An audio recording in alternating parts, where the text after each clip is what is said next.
Pregúntale al Pastor es un podcast grabado en vivo desde El Salvador y transmitido por Radio Progreso 90.5. Aquí el pastor David Aguilar responde a las preguntas de la audiencia en vivo y con Biblia en mano. Si tienes preguntas de la Biblia o de la vida, escúchanos.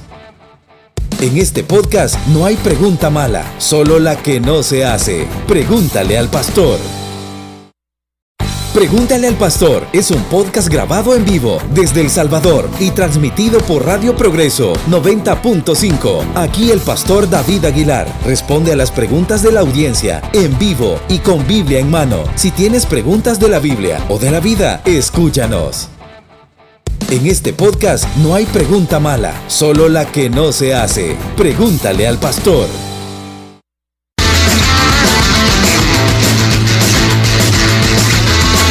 Bienvenidas, bienvenidos a su programa Pregúntale al Pastor, edición de lunes. Como siempre, lunes 8 de la mañana, estamos con todo ya listos con Pregúntale al Pastor y el pastor David Aguilar. Nos vamos al estudio B. Adelante, Daniel Rivera. Buenos días, Víctor. Buenos días, pastor. Bienvenido. Muchas gracias. Bien contento de estar acá, comenzando la semana. Siempre lo he dicho, no hay nada mejor que comenzarla con la Biblia en la mano. Sí, es lo mejor, ¿verdad? Y sí. Hoy, que es el lunes de febrero, pues arrancarlo de la mejor manera. Sí, definitivamente. Así que qué bien. ¿Cómo estuvo el fin de semana? ¿Pesadito, pastor? Bastante pesado. Sí, ayer terminó ya entrada a la noche después de hacer mucho ministerio. Es muy bueno, ¿no? Es este cansancio que te da, que es rico, pero que es cansancio. Entonces, sí, claro, no deja de serlo. Sí, hay que descansar, ¿verdad? Y qué bueno comenzar una nueva semana, un nuevo inicio, una nueva mañana y pues nuevas preguntas. Perfecto. Ya escuchó usted, ya está el pastor David Aguilar listo para poder contestar cada una de las preguntas o interrogantes que usted tenga en este momento. Quizás algo que escuchó de un predicador, alguna duda que surgió en una conversación, pues llegó el momento para que... ¿Alguna duda existencial de repente? Puede ser, si la tierra es redonda o es plana, puede ser ahí. El pastor siempre dice que ninguna pregunta es mala. Y que, ¿cómo es? No hay pregunta mala, sino la que no se hace. Ah, vaya, ahí está. Así que Estefanía viene de otro país, pastor, con muchas preguntas. Ah, me imagino que fue a ver cosas. Ajá. ¿Sí? A ver y a oír. Cosas y cosos. Okay. ¡Niño! Ya no sé. ¡Qué barbaridad! Mire, pastor, cómo son estos muchachos. No, mentiras. Sos bien portadita, yo sé. Sí, la verdad es que fue una bonita experiencia, pastor. Vengo muy feliz, vengo renovada, vengo con ideas muy claras me sobre imagino. la vida. Qué bueno. Había un nombre que le querías poner al programa, ¿cómo era? Empoderada. Empoderada. Dice que... ¿Qué le iba a poner empoderada tú? A Florecer, empoderada se le querían poner. Okay. Ay, no. Daniel, qué barbaridad. Bueno, entonces esperamos ya las primeras preguntas a través del 2274-1370 o a través de WhatsApp 76006901. Nos puedes escribir de cualquier parte del mundo.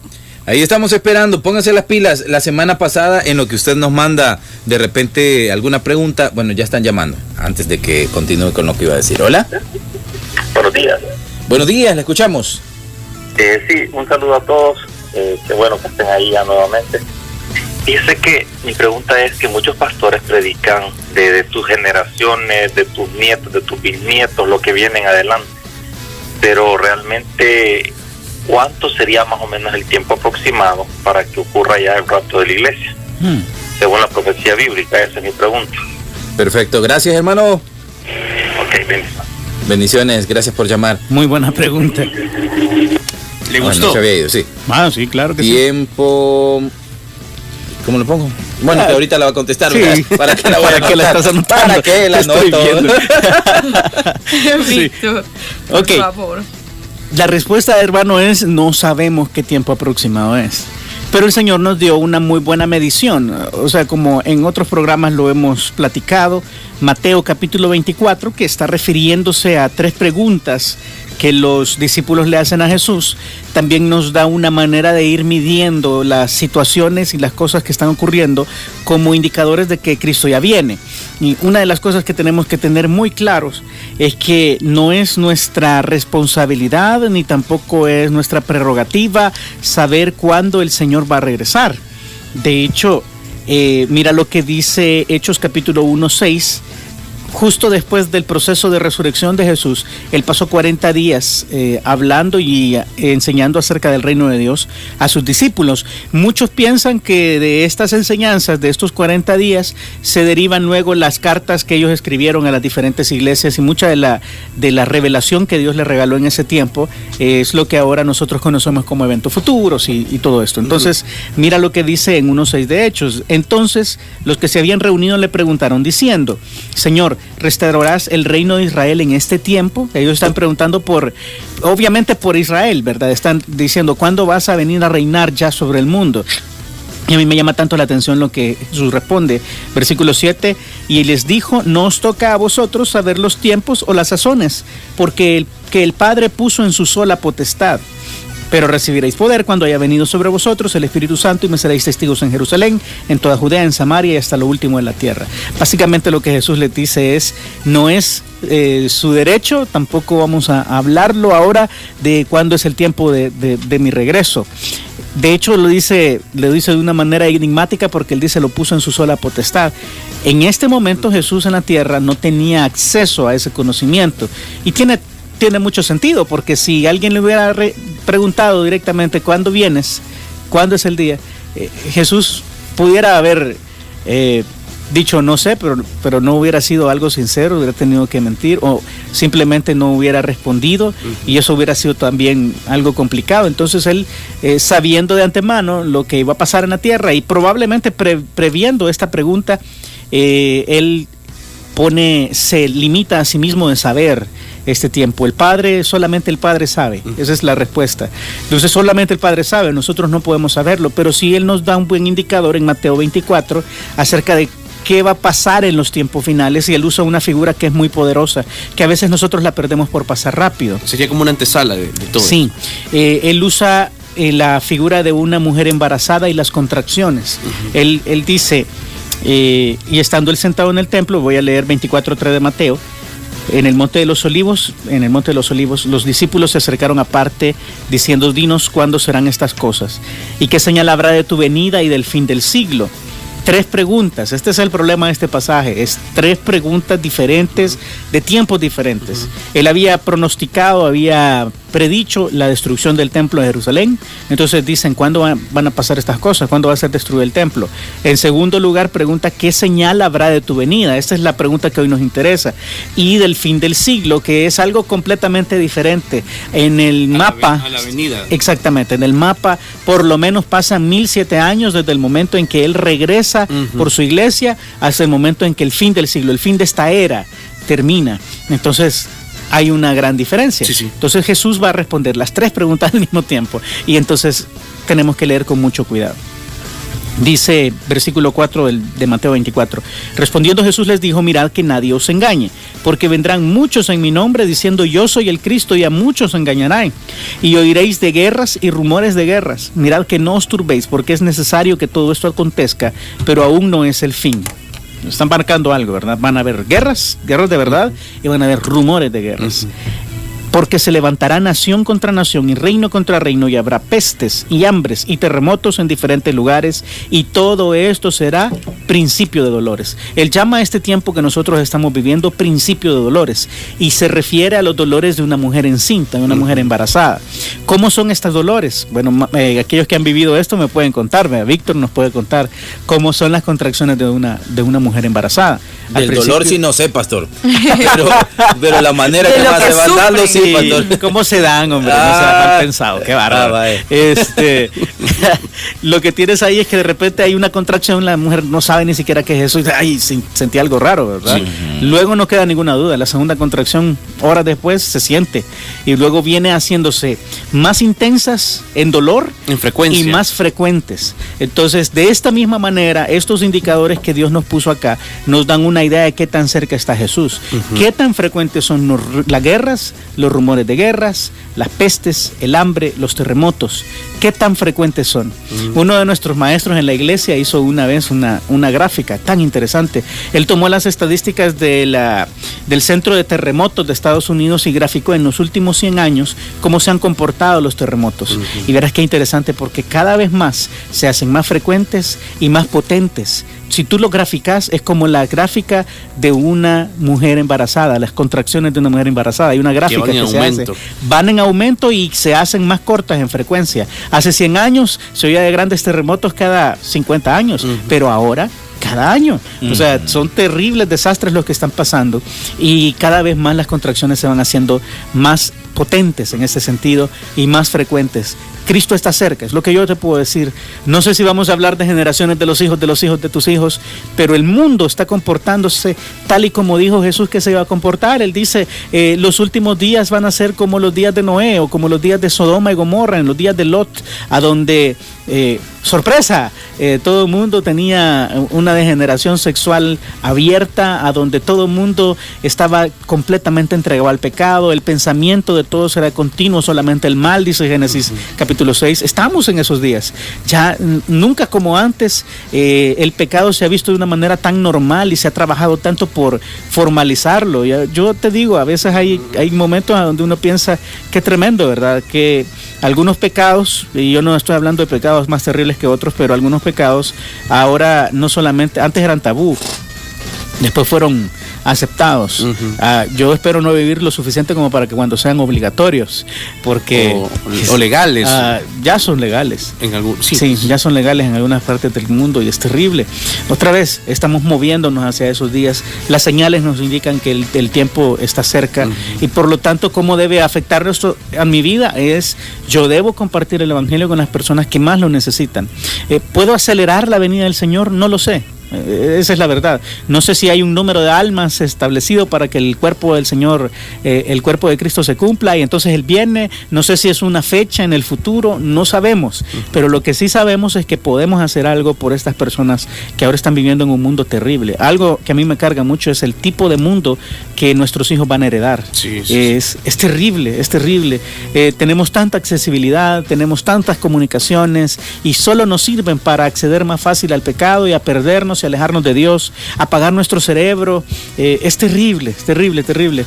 Y vemos que los días se están acortando, vemos que las guerras y las hambres y las pestes están sucediéndose una detrás de otra y definitivamente esto es algo que pronto, muy pronto vamos a recibir la sorpresa de recibir al Señor en el aire. Yo no pensaría que esto es algo que vaya a durar muchas generaciones más, siendo bien honesto, pero obviamente uno tiene que predicar para el futuro y quizás este era el sentimiento que hace 80 años nuestros abuelos tenían, pero lo que sí es cierto y por simple lógica es que estamos más cerca ahora que lo que estuvimos hace 100 años de que el Señor volviera y debemos estar preparados. Ok, perfecto. Gracias, pastor. Han caído bastantes WhatsApp. A continuación vamos a pasar la nota de Carlos Melara. ¿Qué dice? Hola, pastor, buenos días. ¿Qué piensa usted del diezmo? Se lo pregunto, yo tengo mi concepto propio, pero hubo un tiempo que en las redes sociales se puso bien de moda unos memes que decía, en vez de diezmar, mejor invita a una persona necesitada a comer. También decía, porque, estaba una figura de un pastor con una persona de la iglesia quizás, ¿verdad? Y la persona de la iglesia decía, o el que llega a la iglesia decía, porque cuando tú necesitas dinero recurres a mí, pero cuando yo necesito dinero me mandas con Dios. Otro meme decía, por ejemplo, me he dado cuenta que tengo 20 años de diezmar a la iglesia y el hijo del pastor acaba de comprar la última camioneta y yo tengo 20 años diezmando y ando en bus, ¿verdad? O sea, no sé, como le digo, yo tengo mi propio concepto del diezmo, pero no es mi propio concepto, pues, sino que tengo un concepto bastante claro del diezmo. Pero ¿qué opina usted de esto que se estuvo dando en redes sociales hace un tiempo?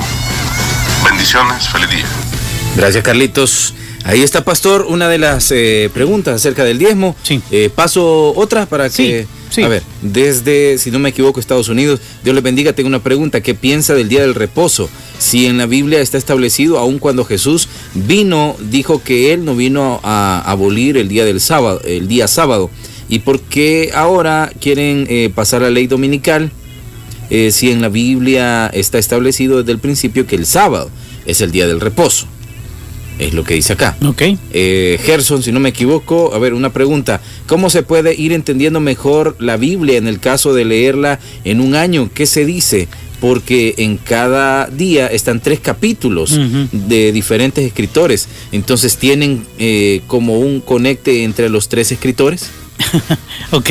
Ajá. A ver, y quiero ver, hermano. Dejémoslo ahí 3. Que después te va a atacar el Alzheimer. Sí. Bueno, entonces vámonos con el diezmo. Luego el reposo y luego la otra. Sí. Ya ves, yo te dije. Bueno, diezmos. Quizás una de las cosas que uno tiene que entender acerca del diezmo es que es un principio prevalente en toda la Biblia. O sea, no es un precepto de la ley de Moisés, como algunos dicen, sino que tú puedes ver a Abraham en Génesis capítulo 14 dando los diezmos de todo al sacerdote Melquisedec. ¿Para qué hace esto? O sea, esa quizás es la pregunta. ¿Para qué? Es una forma de adorar a Dios. Él venía de derrotar una alianza de reyes que se había levantado y que habían llevado preso a su sobrino Lot y habían destruido toda Sodoma y Gomorra, se los habían llevado, y él con un puñado de criados fue a rescatarlos. Eso es básicamente un milagro.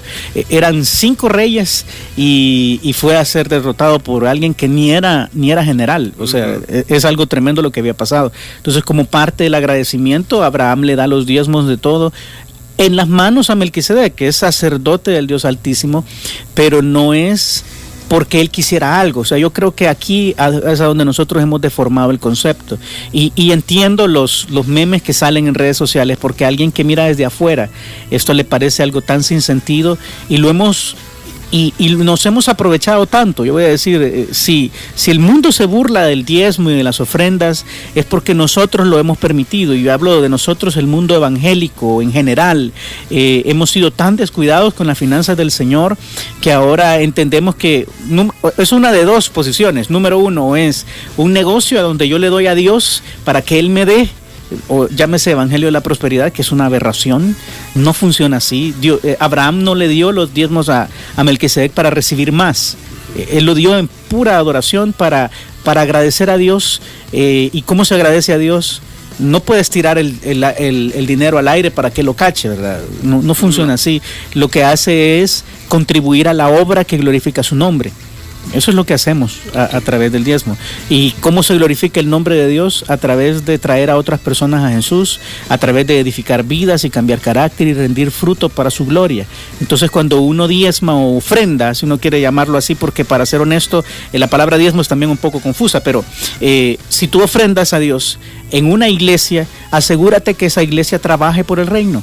Y hay cualquier cantidad de iglesias. Uno tiene que ser bien, muy inteligente, muy sabio para saber a dónde realmente las finanzas se están administrando bien. Ese meme es cierto, o sea, a veces los hijos de pastores se compran la última camioneta. Es cierto que es algo que se puede aprovechar de la fe, es completamente cierto, pero no quiere decir que todas las iglesias en todos los lugares lo hagan. Primero. Y segundo, eso no nos exime de la responsabilidad de también, como somos parte de la familia de Dios, y hemos recibido tanto de Dios. O sea, solamente con el hecho de ser salvos y estar libres de la condenación eterna, esto debería impactar nuestras vidas de forma que nosotros buscamos agradar a Dios. Y la forma de agradarle es que su reino sea conocido. Él quiere reinar en los corazones de toda la humanidad. Entonces, invirtamos en lo que está expandiendo el reino. Y a esto se le llama una iglesia sana, que busca evangelizar, que busca discipular, que busca hacer que otros se edifiquen y conozcan al Señor. Así nosotros adoramos al Señor indirectamente, porque no se lo podemos dar a Él. No hay nada realmente que nosotros le podamos dar a Dios. Piénsalo. Sí. ¿Es el servicio? No. El servicio ayuda a otros y quizás colabora para una iglesia, pero no es algo que nosotros demos a Dios. La única cosa que nosotros podemos dar a Dios es nuestra adoración de labios, la forma en que le cantamos y le alabamos. Por eso es importante también en la vida de un cristiano tener una disciplina de alabanza, pero todo lo demás nosotros se lo damos indirectamente. El diezmo también es eso, es tomar en cuenta a Dios dentro de nuestros tesoros, el mismo que Él nos ha dado. O sea, quiero que entendamos algo, Él es el dueño del oro y de la plata, Él no necesita nada de nosotros, Él nos da para nuestro sostenimiento, nos ha provisto de un trabajo, y por eso nosotros debemos tomar en cuenta también darle parte de eso en agradecimiento. Es puro agradecimiento, es lo que tú harías con una mamá o un papá que te ha pagado una carrera, que te ha sostenido durante X cantidad de años, que ha estado ahí para ti, y obviamente ahora que tú ganas plata no sería ingrato ni siquiera dar algo para ellos. Pues es algo que uno da por amor, no es por negocio, no es para sacar lucro, y no es el 10%, esto es lo que quiero decirte. Si tú vas al término bíblico del diezmo, yo sé que en español suena 10, pero cuando tú vas a ver en la ley era cerca del 35%, y depende del año, así era un poco más, un poco menos. Si tú vas a ver al Nuevo Testamento, no hay un porcentaje establecido de cuánto debemos ofrendar a Dios, pero sí vemos, por ejemplo, que en la iglesia primera, la gente vendía las propiedades, ponía todo el peso de lo vendido a los pies de los apóstoles, para que todo el mundo tuviera todo en común. Y no estoy hablando de que así debe hacerse, pero si uno quiere ser completamente bíblico, uno de los rasgos más característicos de un creyente genuino es que es generoso, da. Porque Dios da. Si quieres ser como Jesús, Dios le da su aire a justos e injustos, Dios hace salir el sol sobre justos e injustos, Dios hace llover aún sobre los malos que no quieren nada con Él. Esa calidad de Dios tenemos. Nosotros debemos imitarle en ese sentido y no pensar hacia dónde está yendo el dinero. Ahora, hay que ser prudente, como te dije, hay que invertir en aquello que realmente está avanzando el reino, y hay que ser muy transaccional, darte cuenta que si tu iglesia tiene algunas sombras en cuanto a el manejo de finanzas, quizás es tiempo de buscar otra iglesia. Tratemos de cambiar las cosas que hay que cambiar, ¿verdad? Hay que decir las cosas claras, pero si tú ves que no hay futuro ahí, busca otra iglesia que realmente está avanzando el reino. En este país hay muchas iglesias que están comprometidas con compartir a Jesús con otros y con desarrollar más personas, pero debemos buscarlas. A eso me refiero, ¿verdad? Esta es mi opinión, pero más que mi opinión es lo que la Biblia dice acerca del diezmo. En estos tiempos, en el Nuevo Testamento, no hay un porcentaje, que cada uno ponga aparte algo según haya prosperado, es lo que dice Pablo. Así funciona, según lo que Dios te da, pon aparte algo en agradecimiento a Dios, en adoración a Dios, y asegúrate de invertir en aquello que avance el reino y no en aquellas personas que se aprovechan jugando con algo que es muy peligroso, porque se están metiendo con Dios y ellos habrán de recibir su pago. No debemos ir en una cruzada en contra de las iglesias que están manejando mal la finanza. Yo creo que no es nuestro trabajo. Dios es perfectamente capaz de poner bajo disciplina a aquellos que juegan con su nombre. Entonces no me corresponde a mí tampoco señalar ni decir cómo deben hacerse las cosas, pero debemos ser muy prudentes y pensar bien en qué vamos a invertir nuestros recursos, que sea algo para la gloria del Señor, no para la gloria de un hombre, ni de una iglesia, ni de una organización, es para la pura gloria del Señor. Y así nosotros nos aseguramos de invertir nuestros recursos en el reino. Ok, interesante. Un buen enfoque el que el pastor nos está brindando en esta mañana a la respuesta que hacía nuestro hermano Carlos Melara. Continuamos y vamos con la pregunta sobre el día sábado, ¿verdad? El día del reposo, pero antes quizá una pausa, pastor, claro, en lo que se prepara. Adelante. Luego lo de cómo entender la Biblia, cuando se lee la Biblia en el año. Sí. Y más o menos algo así era la pregunta. Hay otra por ahí, una nota también que ya la vamos a escuchar. Por ahorita nos vamos a la pausa, ya venimos.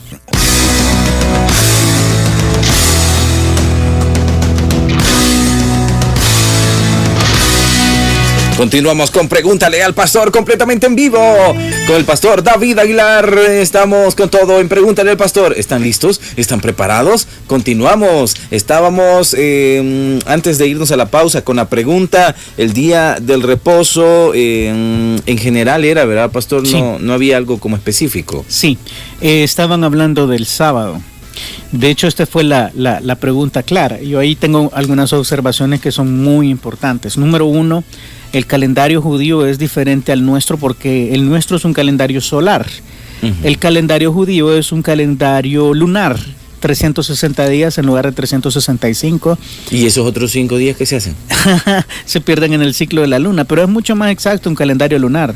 El calendario solar requiere de un ajuste cada 4 años, que es precisamente el año en el que estamos ahora, que como tú sabes es un año bisiesto, porque necesita un ajuste para llegar. El calendario lunar es mucho más exacto, los mayas lo usaban, los judíos lo usaban, una buena cantidad del mundo antiguo lo usaba. ¿Por qué tenemos un calendario solar? Bueno, hay toda una explicación detrás de esto, ¿verdad? Pero es más conveniente en algunos sentidos. Ahora, ¿por qué digo esto? Porque al hablar del sábado como el día de reposo, eso no es exacto. El Sabbat o Shabbat de los judíos no necesariamente es equivalente a nuestro sábado, no necesariamente. De hecho, en algunos pasajes de la historia se ha perdido de tal forma que es muy difícil determinar cuándo o qué día realmente es el día de reposo genuino que estableció Jehová para el pueblo de Israel. Y aquí voy a hacer una nota muy importante. Uno tiene que entender que cuando Dios, Jesucristo dice, yo no he venido para abrogar la ley o los profetas, no he venido para abrogar sino para cumplir, Él se refiere a un principio más grande. Está diciendo, yo no voy a quebrantar la ley porque vengo aquí para cumplir todo lo que está escrito de mí. O sea, Él no podía quebrantar la ley porque la ley es el estándar divino de Dios para que nosotros podamos tener esta perfección que requiere estar en su presencia. Obviamente, ninguno de nosotros la puede cumplir. Eso es lo que dice Romanos capítulo 7. Es imposible para nosotros entrar a la salvación a través de la ley. Entonces, esto es algo que no debemos olvidar. Número 2, la ley establece que el día de reposo es una señal para los judíos, pueblo de Israel, y nunca debemos confundir esto. En la Biblia existen 3 grupos espirituales, si quieres llamarlo así. Está el pueblo de Dios, que es el pueblo de Israel, el pueblo escogido por Dios. Están los gentiles, que son todas las naciones que no son el pueblo de Israel.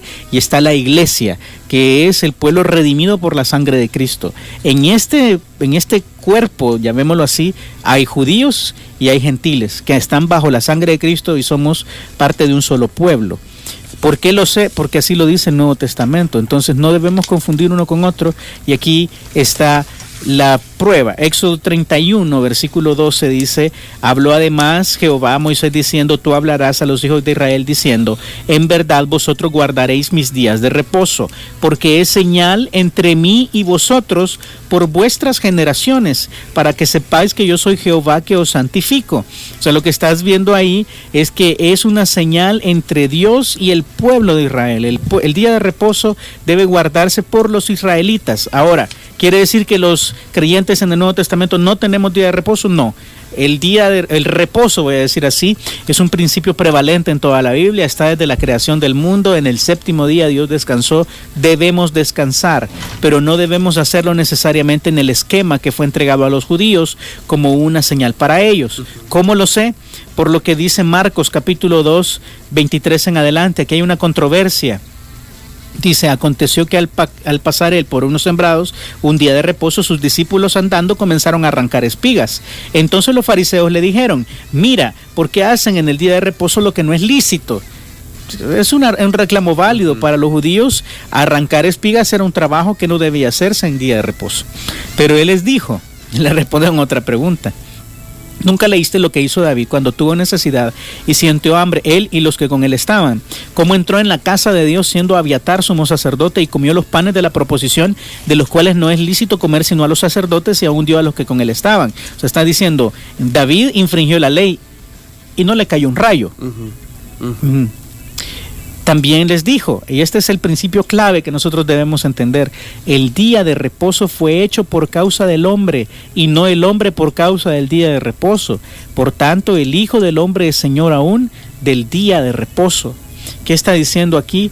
Que el día de reposo realmente no es importante en la jerarquía de los mandamientos que Dios ha dejado, en el sentido de que es más importante tener al Señor del día de reposo. O sea, ellos estaban con el Señor del día de reposo, y aunque no era lícito para ellos en el día de reposo recoger espigas, porque es algo con lo que Él no se mete, incluso no les dice que están equivocados.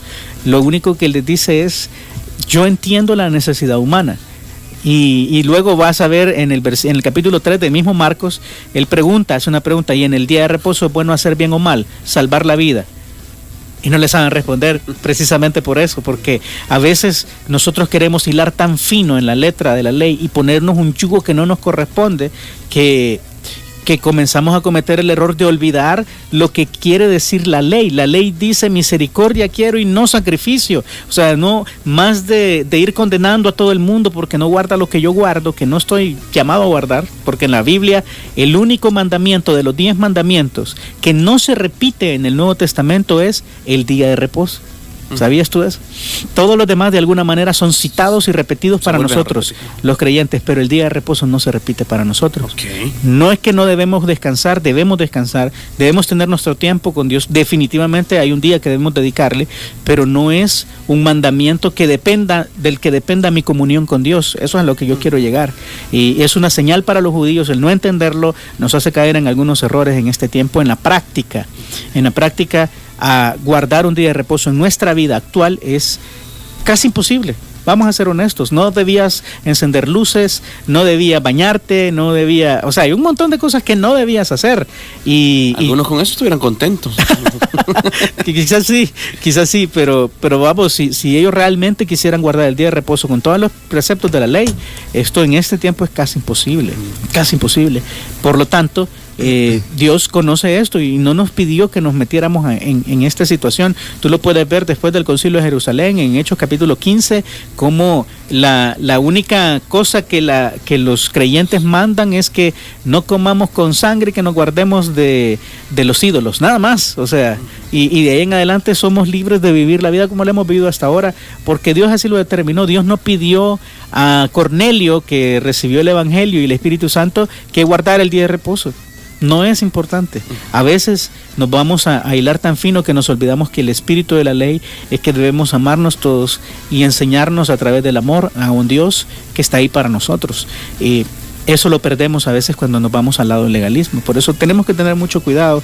No hay una indicación bíblica en el Nuevo Testamento para nosotros de guardar el día de reposo, y mucho menos el sábado, que ya ni es el Shabbat de los judíos. Se ha perdido esa fecha en el tiempo, entonces ni siquiera estamos guardando el día que es. Es casi imposible, por eso te digo, Dios no lo pide. Ok. Gracias, pastor. A ver, pastor, Gerson de la Ruta 44 preguntaba acerca de la Biblia para entenderla.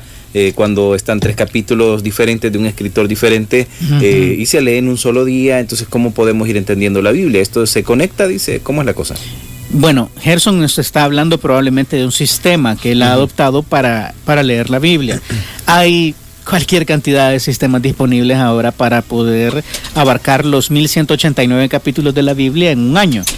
El que él nos está mencionando probablemente es uno mixto que tiene partes del Nuevo Testamento, del Antiguo Testamento, y entonces mezcla capítulos. Yo te sabría decir una cosa. Número 1 es que cada sistema tiene su propia lógica detrás. No sé qué sistema estás usando. Ojalá que estén relacionados, pero casi te puedo asegurar que es difícil relacionar durante 365 días toda la escritura que vas a leer. ¿Qué te recomiendo? Busca un sistema que te sea más comprensible. Puede ser un sistema cronológico, comienzas desde Génesis y terminas en Apocalipsis. Son 3 capítulos, también más o menos, 3 o 4 capítulos diarios. O encuentra otro que sea por temas. Hay suficientes ofertas, voy a decir ahora, en el mercado evangélico para poder establecer un sistema. Y yo te voy a ser honesto. No sé si es importante terminar la Biblia en un año. Yo entiendo esto como un mojón, una buena meta para cumplir a principios de año, pero hay algunas partes que no se disfrutan en el tiempo que tenemos. Si leemos demasiados pasajes, no logramos saborear lo que Dios nos está diciendo. ¿Y qué te animo yo? A que encuentres tu ritmo. Es como ir al gimnasio. Si tú entras a un gimnasio por primera vez en la vida y te ponen la barra con 80 libras... No la levanta, Dios, o sea, tal vez una vez. Sí, vamos a dar un poquito de lástima, ¿verdad? Entonces, se trata de ir ganando la disciplina y la fuerza en el tiempo. Entonces, de la misma manera, yo te recomiendo que si nunca has tenido un sistema para estudiar la Biblia, encuentres tu ritmo. ¿Cuánta porción puedes abarcar en un tiempo determinado de tu día? Y cómo lo puedes saborear y entender realmente lo que está diciendo. Yo no quiero poner una cantidad de versículos ni una cantidad de capítulos. Eso depende exclusivamente de ti y de la forma en que te has desarrollado hasta ahora. eso, pero encuentra tu ritmo y hazte una disciplina. Lo que no debe faltar en tu vida es un tiempo que tú le puedas dedicar a Dios para leer su palabra y estar con Él en oración. ¿Cuánto tiempo es esto? Esto dependerá de tu calendario, pero tiene que ser algo disciplinado. Debemos obligarnos a hacerlo. Al principio va a ser difícil, se nos van a presentar 1000 problemas, pero en la medida en que nosotros nos formemos el hábito, va a ser algo que definitivamente no se va a sentir. ¿Sabes cómo es? Es como lavarte los dientes. A ningún niño le gusta lavarse los dientes al principio, pero luego es algo que hasta lo sentís necesario, ¿sí o no? Si tú venías a trabajar y no te has lavado los dientes, bueno, además que es algo nefasto para los pobres micrófonos, se siente, tú tenés la necesidad ahora de lavarte los dientes. De la misma manera debemos formarnos el hábito de estar en su palabra y que esto sea necesario para nosotros, alimentarnos de su palabra. Gracias, pastor. A ver, hay varias preguntas por acá. ¿Nos vamos con notas de voz o texto, pastor? Si quieres una nota de voz para cerrar. Ok, para cerrar. A ver. Es que estoy viendo el reloj. Hola, Progreso. Mi pregunta para el pastor es la siguiente. Son dos. La primera es, ¿qué piensa él sobre la predestinación? Es cierto que ya estábamos escogidos los que somos y los que seremos en el cielo. Y la segunda es, ¿podremos conocernos en persona en el cielo? Digamos, yo puedo conocer a Víctor en el cielo y saber que él es Víctor. Eso. Bendiciones. Y seguirlo molestando. ¡Qué terrible! ¿Se podrá eso, pastor? Bueno, hagamos una cosa. Vamos a contestarlas al revés, porque la última me temo que me va a tomar un poco más de tiempo. Ok. La Biblia no dice si vamos a conocernos en el cielo. Hay que entenderlo así. Tengo algunos pasajes que a mí me han dado el suficiente fundamento para tener una posición bíblica. Mi posición bíblica es que sí nos vamos a conocer por dos pasajes. Número 1, 1 Corintios capítulo 13, versículo 9, dice, porque en parte conocemos y en parte profetizamos. Está hablando Pablo de la perspectiva actual en este mundo. No conocemos todo, algunas partes nos son reveladas, otras no, pero más cuando venga lo perfecto. ¿Qué es lo perfecto? Es Cristo. Cuando se manifieste Cristo en nuestra vida, entonces lo que es en parte se acabará. Cuando yo era niño, hablaba como niño, pensaba como niño, juzgaba como niño, más cuando ya fui hombre, dejé lo que era de niño. Está diciendo, estamos inmaduros espiritualmente en este momento, estamos inmaduros en el conocimiento y en la perspectiva, pero va a llegar un momento donde vamos a estar maduros. ¿Cuándo es eso? Cuando venga lo perfecto, cuando venga Cristo. Ahora vemos por espejo oscuramente, mas entonces veremos cara a cara. Ahora conozco en parte, pero entonces conoceré como fui conocido. Esta palabra a mí me mueve los cimientos de mi mente. ¿Y cómo fui conocido yo? ¿Cómo me mira Dios? Él no me mira ahora con la edad que tengo, que no voy a decir. No, estoy jugando. Tengo 36 años. Él no me mira de 36 años, sino que me mira en toda mi existencia, desde el principio hasta el fin, y su perspectiva es perfecta. De esa misma manera vamos a conocerlo, o sea, vamos a conocer todo. Y entonces dice, ahora permanecen la fe, la esperanza y el amor, estos tres, pero el mayor de ellos es el amor. O sea, el amor no deja de ser porque Dios es amor. Pero lo que está diciendo por fin este pasaje es que va a llegar un momento donde nuestro conocimiento va a ser tal que vamos a poder entender las razones que nos hicieron pasar por todo lo que pasamos en la vida. Eso va a ser emocionante. Vamos a conocer cómo fuimos conocidos. Vamos a poder tener esta perspectiva divina. ¿Por qué lo pienso así? Porque en Mateo capítulo 17, cuando él sube al monte con los discípulos, se le aparecen Elías y Moisés. Y Pedro inmediatamente sabe quiénes son. ¿Y cómo saben? Porque no habían cromos, no habían fotos, no tenían perfil de Facebook. ¿Cómo sabe que él era Elías y Moisés? La Biblia no dice que se hayan presentado, solo que estaban hablando con Jesús. Y él llega y dice, mira, sería bueno que hagamos 3 enramadas, una para ti, una para Moisés y otra para Elías. ¿Cómo sabía? Yo creo que lo que ellos tuvieron ahí en el monte fue una pequeña muestra de cómo va a ser el cielo. Jesús develó su gloria y ellos sintieron que era tan rico estar ahí que querían quedarse a vivir ahí. Esa era la sensación del cielo. Compañía con Cristo y compañía con todos los santos del Antiguo Testamento, y los conocían. Por eso pienso yo que nos vamos a conocer, aunque la Biblia no es clara. No hay un pasaje que diga perfectamente que nos vamos a conocer, pero yo creo que sí, por estos dos pasajes. Un día vamos a tener un conocimiento diferente, una perspectiva diferente, y esa muestra del cielo nos enseña un poquito de cómo es, y ellos conocían a Elías y Moisés inmediatamente. Eso es lo que yo pienso. Okay. Ahora, predestinación. ¿Creo yo en la predestinación? Claro que sí, en la predestinación bíblica. no en un sistema teológico construido alrededor de suposiciones y filosofía, de ninguna manera. Si tú vas a ver qué es la predestinación bíblica, tienes que ir por fuerza a Efesios capítulo 1, todo el capítulo 1. Entonces yo voy a leer algunas partes que son clave.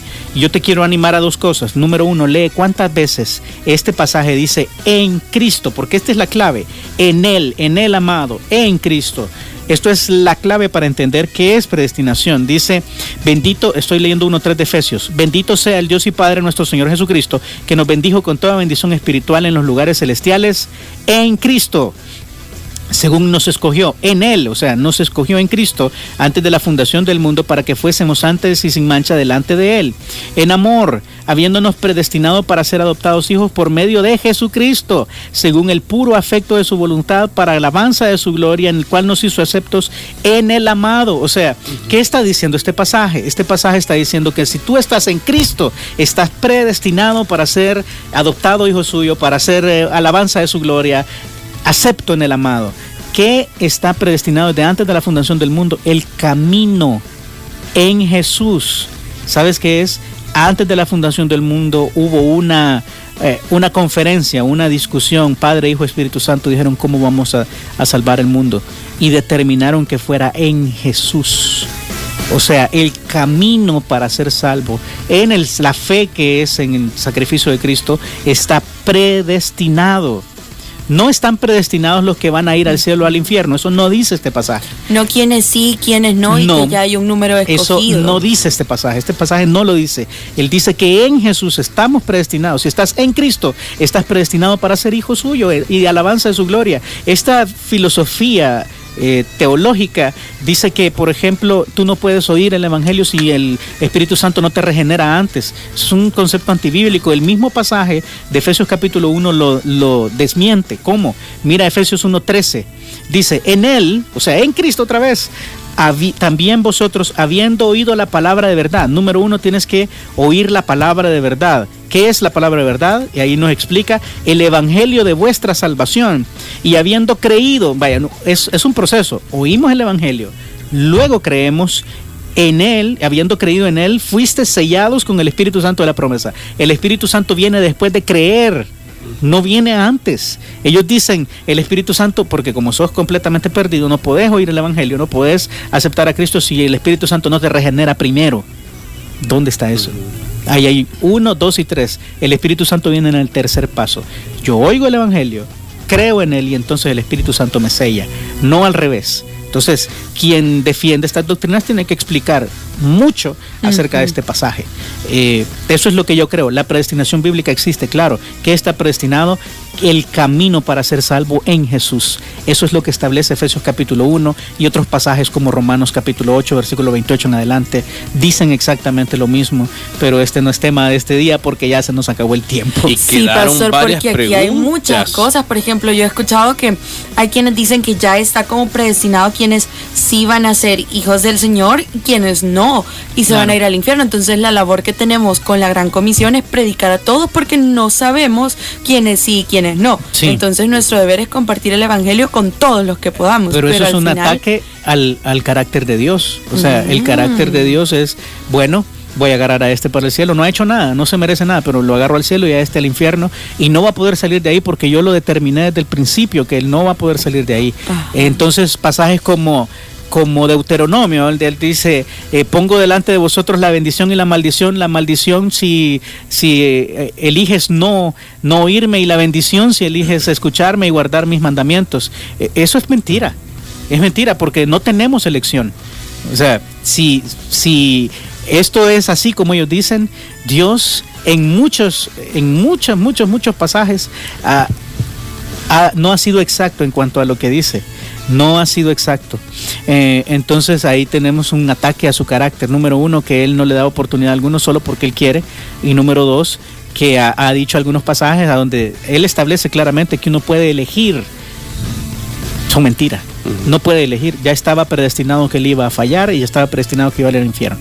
Si no, desde Génesis tan rápido como capítulo 4, él le dice a Caín, mientras él sabe que está pensando matar a Abel, él le dice, el pecado está a la puerta, mas tú te enseñorearás de él. O sea, tú decides si abrir la puerta al pecado o no. Entonces, pero si Caín estaba destinado desde antes de la fundación del mundo a irse al infierno, eso es mentira. El pecado va a entrar porque está determinado, Dios así lo determinó.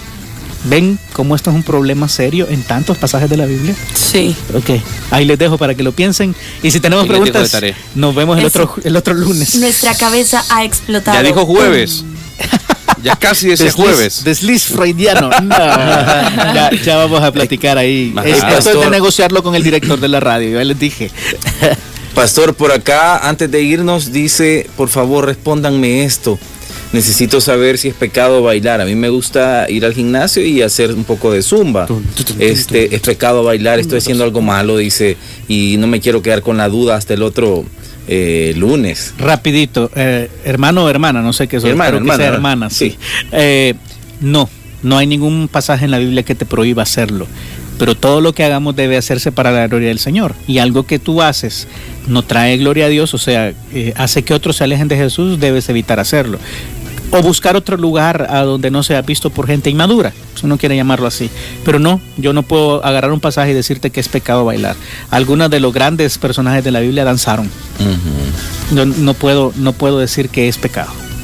Gracias, pastor. Esto fue Pregúntale al Pastor, primer programa de febrero. Vámonos a la pausa. No sé si hay algo más que agregar. Yo solamente decirle a las personas que quedaron con las preguntas pendientes que el próximo lunes el pastor las va a contestar. Vamos a contestarlas. No, está bien que se tenga. Pastor, ¿y por qué no lo disipula y le va dando algunas preguntas? Pues? Claro que sí, podemos hacerlo. Es que el pastor se me queda. No, ya hay algunas que cuando se la contestó el pastor. Sí, está bueno. Pero bueno, las preguntas quedan pendientes para la próxima semana. Gracias por enviar esas preguntas y nos escuchamos el próximo lunes.